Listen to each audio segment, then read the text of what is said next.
alegria de viver a vida. Porque Deus, em suas infinitas perfeições, inventou uma chapada e nela colocou todos os seus 6 dedos. E o 7º, ele descansou depois de inventar tanta formosura.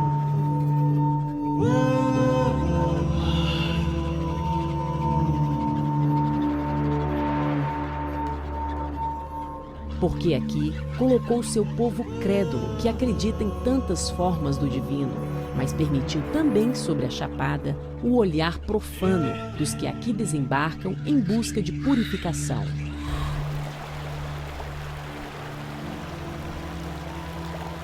Deserdados de grandes cidades, gente em busca de sossego. Porque aqui a divindade inventou de se dizer presente.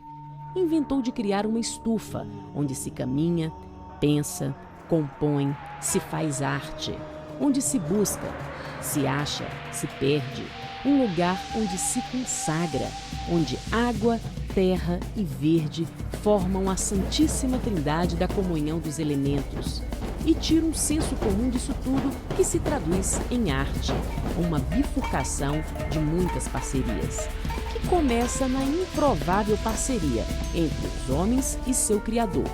E qual a mais bela manifestação da divindade humana do que a arte? A arte aqui encontra cenário perfeito, concentrado uma vez por ano na Vila de São Jorge, quando acontece o encontro de culturas tradicionais da Chapada dos Veadeiros. Porta de entrada para o Parque Nacional da Chapada dos Veadeiros, distante quase 270 quilômetros de Brasília, a Vila de São Jorge pertence ao município de Alto Paraíso de Goiás.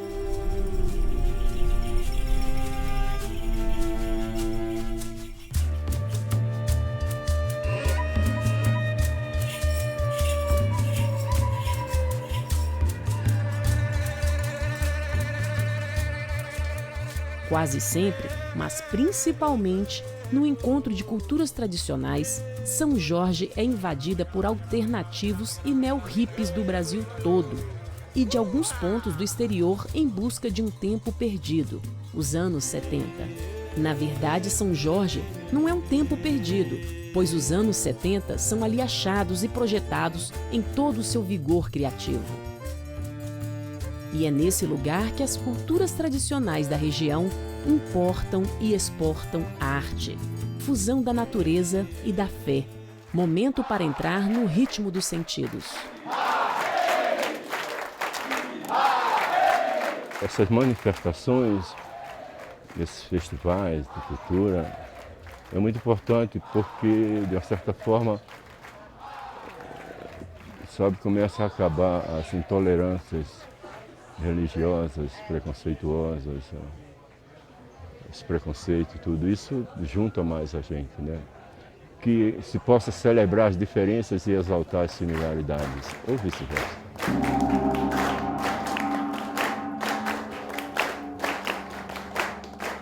As pessoas vêm fazendo o que eu faço aí pelo mundo e normalmente eles saem bem. O estado de espírito bem, porque de uma certa forma essas coisas, essas interações fazem com que as pessoas descubram uma criança que cada um tem dentro de si. Eu acho que é isso, é a maneira que eu sei explicar, né?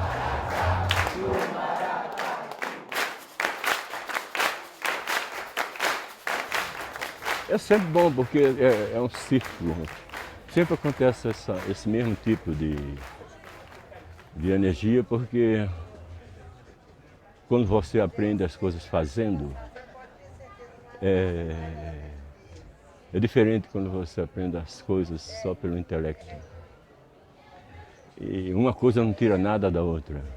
Mas eu acredito que quando você aprende fazendo, você tem possibilidade de nunca esquecer que seu corpo se lembra.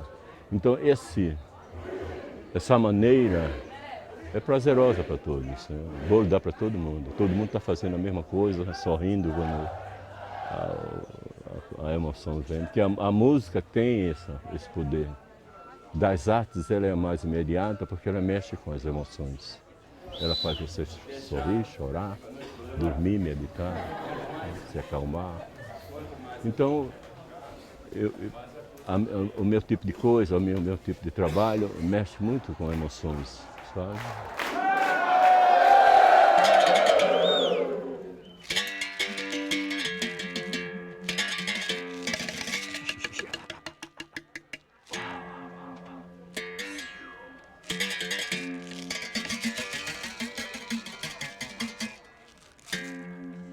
Contar histórias sem palavras, sabe? Através de sons. Então essa coisa vai direto, porque a música vai do silêncio ao grito. Sabe? Tem essas coisas. O primeiro instrumento é a voz, melhor o corpo. Então todos esses comentários que eu faço, essa conversa que eu faço, de certa forma eu exponho, né, para o povo, é isso, provoca. Né? E eu estou aberto para discutir. Se perguntarem, eu procuro responder se eu puder.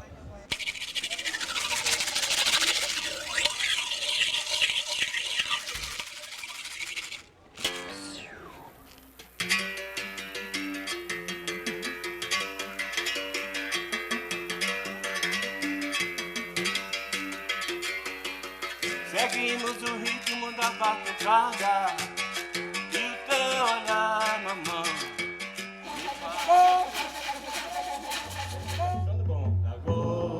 Durante o encontro, os artistas se apresentam em pontos diferentes da cidade. Enquanto os grandes shows são apresentados no palco principal da vila, a aldeia multiétnica reúne indígenas de diferentes etnias e as oficinas acontecem na Casa de Cultura Cavaleiro de Jorge. E essa região, pela riqueza do seu patrimônio imaterial e a identidade que isso resguardou da formação do povo brasileiro, a gente, em 2001, junto com o Ministério da Cultura, criou o Encontro de Culturas Tradicionais da Chapada dos Veadeiros, depois que saiu o decreto que tange o patrimônio imaterial como possível de registro no livro de saberes do IFAM.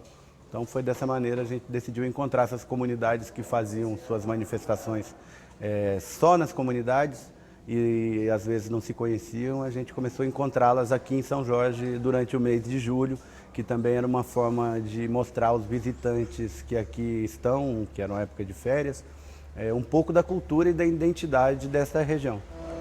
Eu não nasci no Nordeste e bem talvez no meu sangue não corra a cabra da peste. Viajo por todo lado, da capital ao cerrado, do sertão até o agreste. No braço dessa viola eu só tenho a louvar o folclore e a cultura do Brasil tão popular. Quando vejo me emociona como o toque da sanfona e cada vez eu quero mais. Troco por muitas loucuras a tradição das culturas que todas tradicionais. E é um prazer estar cantando no coração de Goiás.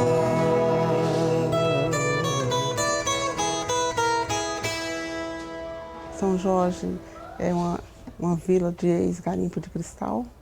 E até a década de 80, nós éramos uma comunidade isolada, uma comunidade muito pobre. Na época de chuva, nós ficávamos totalmente isolados, porque antes da chuva passava só um carro por mês e a gente vivia, a nossa economia era só o garimpo de cristal e ele tinha entrado em decadência, né? E restauraram aqui 17 famílias. Até 87 morava 17 famílias. Nós viemos para cá porque estava uma seca lá, uma coisa louca. E meu pai sempre comprava boi aqui em Goiás, né? E levava para vender no sul da Bahia. E nós era pequenos nessa época. E aí depois ele resolveu vir para Goiás, vendeu tudo que tinha lá, deu lá, deixou lá. Ele fez coisas difíceis lá e deixou tudo lá para o povo. O povo ficaram ricos às custas dele lá. Ele veio para Goiás, foi o maior azar do mundo. Chegou Goiás, os baianos estavam voltando para a Bahia, Goiás era ruim demais. Aí nós ficamos comprando boi, levando para Bendia Santana dos Brejos, Barreiras. E ficamos nessa vidinha lá. Aí surgiu os garimpos em 42. Aí nós viemos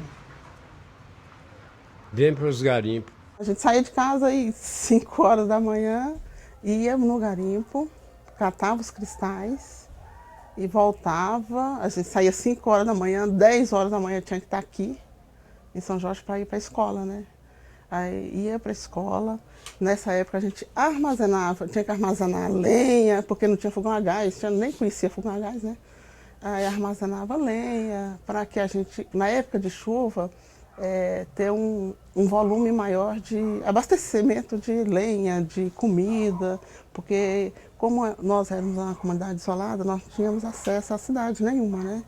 Então a gente ficava aí 6 meses juntando lenha, juntando comida para que passasse esse período de chuvoso.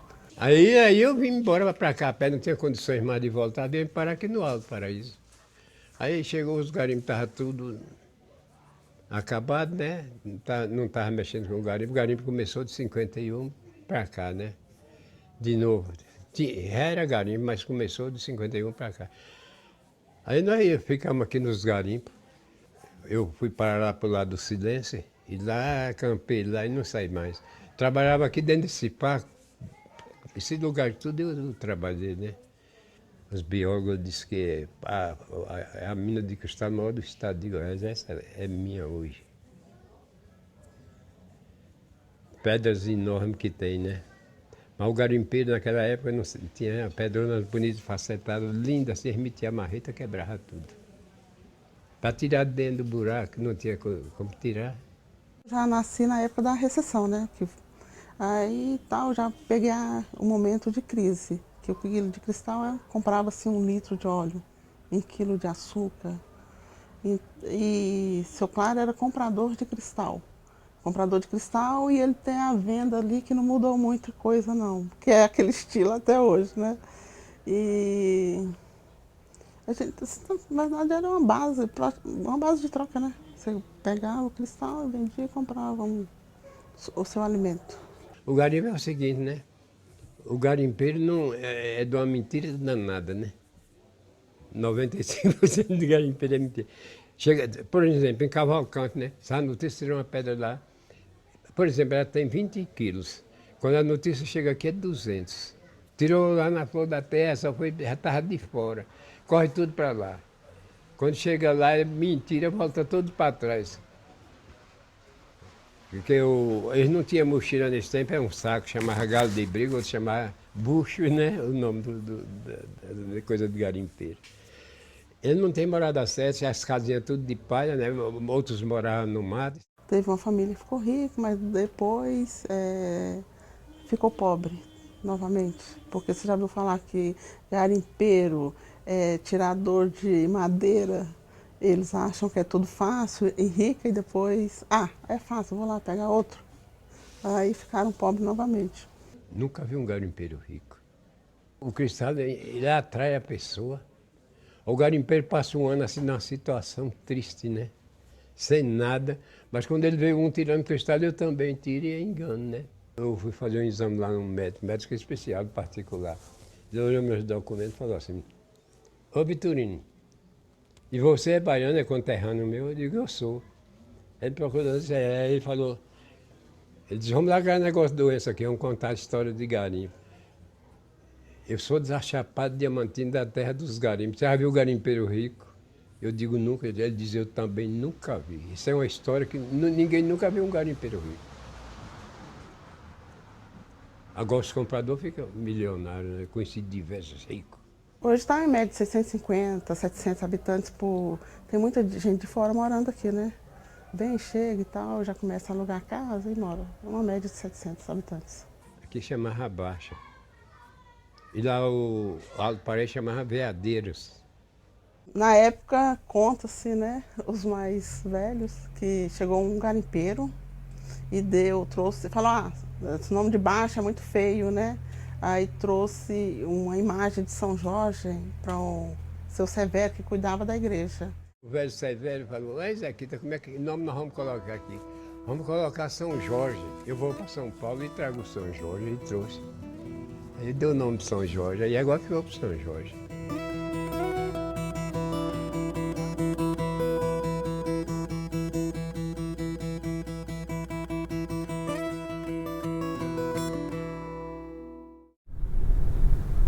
A poucos quilômetros da vila de São Jorge está montada a aldeia multiétnica. O local foi construído para receber indígenas de diferentes etnias com suas tradições e saberes.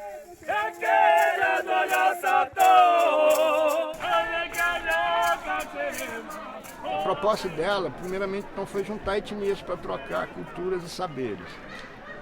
Mas ela se revelou um grande instrumento, principalmente para arrefecer preconceitos, acabar com preconceitos, porque aqui a vivência é ampla e restrita e livre entre todos, né?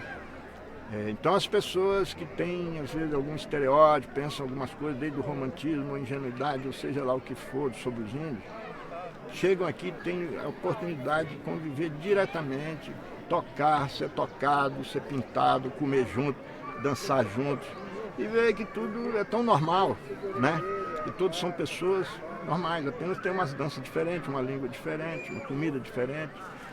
Entendem tudo que é falado, que é discutido, é debatido, participam como qualquer pessoa. Então isso quebra preconceitos. E vou dizer mais para vocês que quebra preconceito entre eles também, porque muitas dessas etnias que eram inimigas no passado. E a gente vive, eu tenho 40 anos de vivência em aldeias, muitas devoltam preconceitos contra outras. Eles já foram inimigas no passado, então já tem um estereótipo, ele é violento, ele é isso, ataca de noite, né? Igual nós temos dos índios, igual os índios têm de nós. Então o preconceito ele é generalizado. E aqui morreu tudo isso. As etnias que vêm sempre aqui trocam amizade, ficam amigos, gostam de vir para cá, ficar juntos, estão se convidando, estão indo em festa, mesmo longe. Em outra festa de uns dos outros, fizeram amizade e aí terminaram. Então, paz, né? Preconceito, final de preconceito. Mas também se revelou um campo de venda de artesanato, de geração de renda, trabalho e renda, né? Muitos calungas trabalham, os indígenas trabalham também, recebem cachê de participação para vir de suas aldeias até aqui, fazem as pinturas corporais, vendem seus artesanatos. E eles estão descobrindo isso aqui, inclusive, cada vez mais como possibilidades econômicas, assim, né, pelo turismo e tudo mais.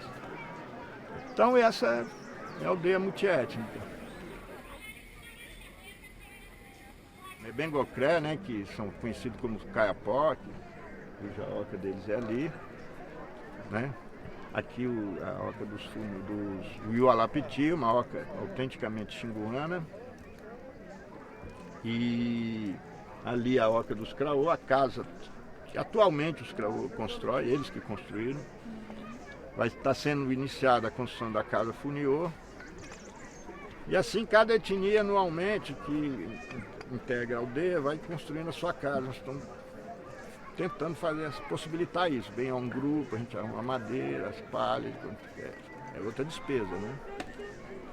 Enfim, são essas etnias que permanecem aqui: Craô, Uiualapiti, Caiapó, os Funiô e Carixocó e Dessano do Amazonas. Esses 6 permanecem, só que alguns, esse ano foi muito difícil o recurso e não vieram.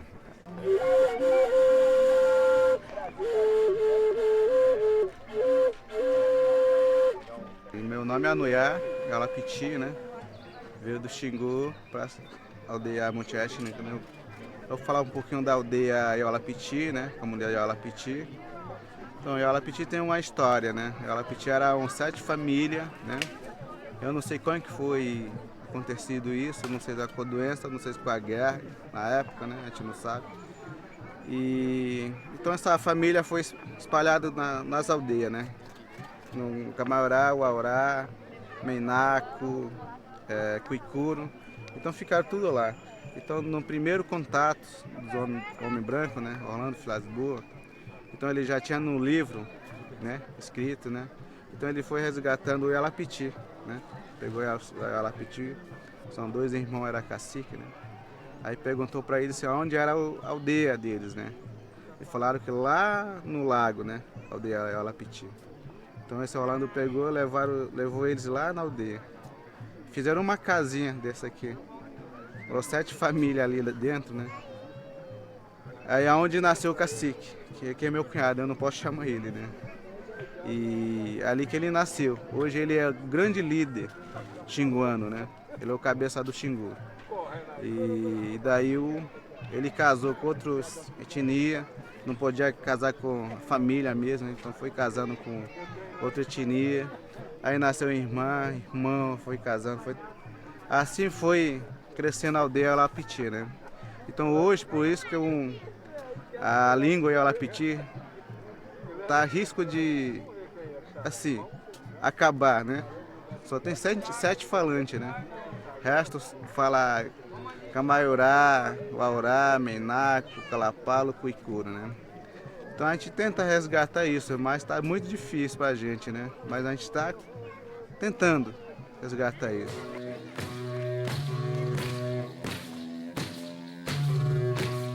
A pintura não é de hoje, né? Não é eu que inventei, não é meu pai, não é meus primos que inventaram. Vem já do começo, né?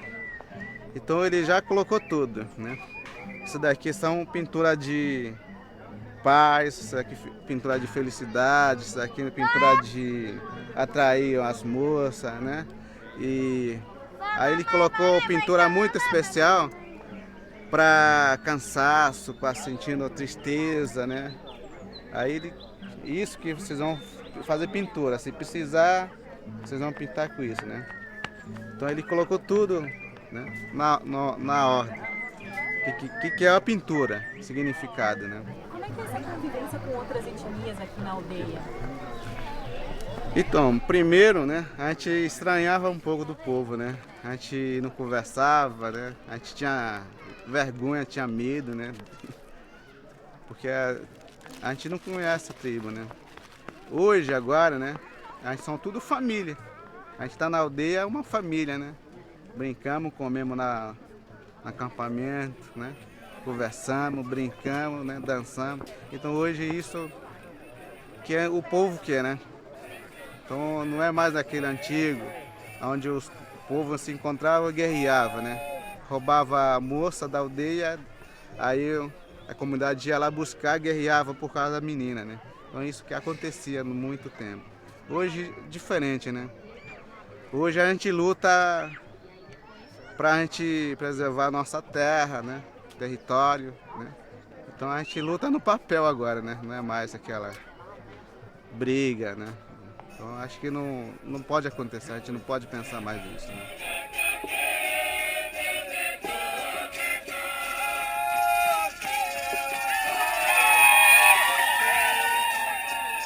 Você tem, acho que sobretudo, a possibilidade de juntar pessoas que têm um projeto diferente para a sociedade, que anseiam por um mundo onde a sociedade não destrua a natureza e onde nós possamos viver em conexão com a natureza. Me parece que as pessoas que aqui estão, homens e mulheres brancos e brancas, homens e mulheres indígenas, homens e mulheres negras, apontamos para esse desejo de uma sociedade que possa se colocar em conexão com o meio ambiente, né? E isso nós percebemos nas famílias. Agora mesmo eu estava comentando que ali tem um menino branquinho brincando com 2 garotos indígenas. Olha a riqueza dessa experiência, quanta gente cresce nessa possibilidade e se torna racista por falta de exposição à pessoa de outra cultura. Isso não deveria acontecer no Brasil, um país pluriétnico, né? Multicultural. Então, puxa, essa experiência é essa possibilidade, né? Da gente realmente nos entender como diferentes na identidade, mas parte de uma mesma comunidade humana. Isso, para mim, é extraordinário. Está sendo muito linda. Assim, principalmente com as crianças, elas são muito receptivas, assim, muito carinhosas. Aí, só de você olhar no olho delas, assim, elas já saem correndo e te abraçam, aí está sendo bem legal. Assim. Essa tatuagem, né? Essa pintura que você fez, sabe o significado? Na verdade, ela é uma pintura de mulher carajá, mas ela é uma pintura de mulher amiga, né? Não é uma pintura de mulher parte da comunidade. Então isso também para mim é muito importante e significativo.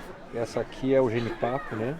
Eles pegam o fruto do genipapo, fazem um corte especial e vão como que carimbando, né? O significado dessa pintura aqui é homem solteiro longe de casa. E a do rosto? A do rosto já é a pintura do guerreiro. Eu me chamo Márcio, Márcio significa guerreiro, é a pintura do guerreiro.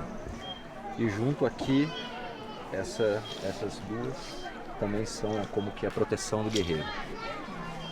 Isso é de uma etnia específica? Caiapó. E cada uma tem a sua, né? Sua pintura específica. Assim. Sim. Então você está convivendo mais com os caiapós? Não, com todas elas, assim. Muito com os funiô. Aqui tá meio misturado, né? Camaiurá, funiô.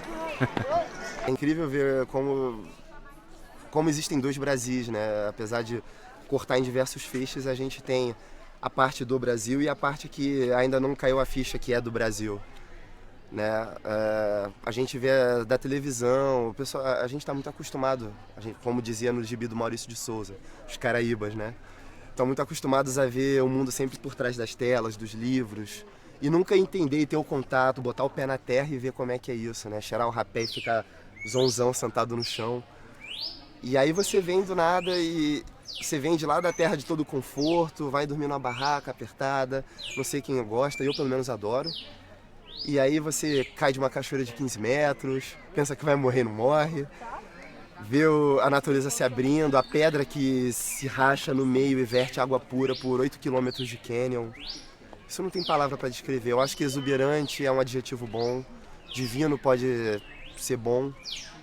Mas é como ele falou quando eu perguntei sobre os deuses, tem coisas que só o silêncio já responde tudo.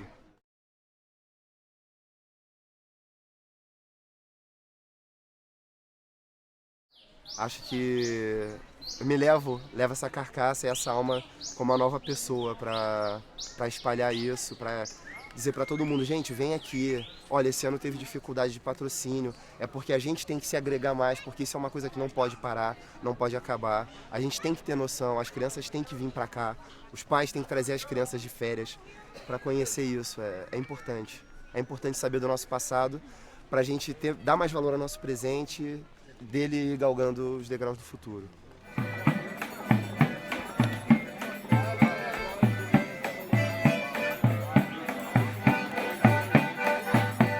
E por falar em tempo passado e futuro, no pôr do sol, os calungas começam a chegar na aldeia multiétnica. Uma comunidade de negros, originalmente formada por descendentes dos primeiros quilombolas, escravos que fugiram do cativeiro provavelmente durante o ciclo do ouro em Goiás e se organizaram em quilombos a partir do século XVIII. A chegada da comunidade calunga na aldeia multiétnica, as festas do Império do Divino e a dança da Sussa, sagrado e profano nas manifestações tradicionais, e a visita ao sítio histórico e patrimônio cultural Calunga, amanhã na segunda parte de São Jorge, Cavaleiro das Tradições.